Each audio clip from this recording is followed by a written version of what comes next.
মাছ আছে, মাছ আছে।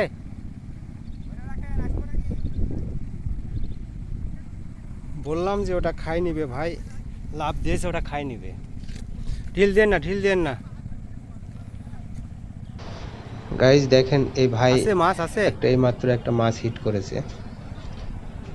মাছকে মাছটা আছে না ছুটে গাছে গেল? আটকে গেছে, তো একটু টানাটানি করে হ্যাঁ দেখা মাছ যাক আছে। মাছটা ছুটে কিনা।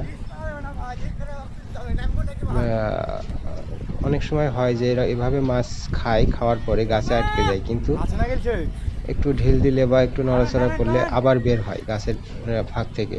দেখা যাক এই ভাইয়ের মাছটা গাছের মাছ ফাঁক আছে, থেকে তাহলে বের হয় টানেন। কিনা।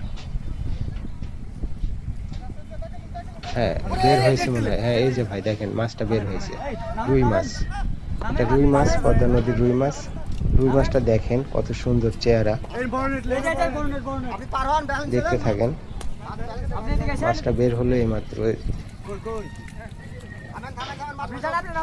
ওই যে ওই যে এই যে মাছটা, এই তো মাছটা নেট হলো। কত সুন্দর মাছ।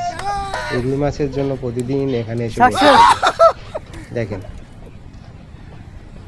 নদীতে আমরা যে রুই মাছ কিনি সেই মাছের সাথে এই মাছের কোনো মিল হবে না। এই নদীর মাছগুলো, এখানকার মাছগুলো বিশেষ করে দেখতে অনেক সুন্দর। আমি এই জন্য এটাকে সুন্দরী রুই বলি। দেখেন সুন্দরী রুই কত সুন্দর। যাক মাছটা উঠছে, ভালো হয়েছে।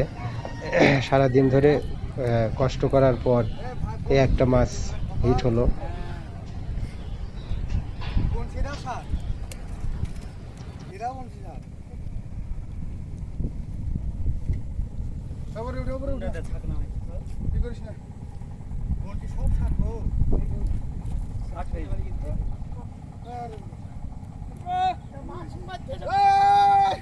শান্ত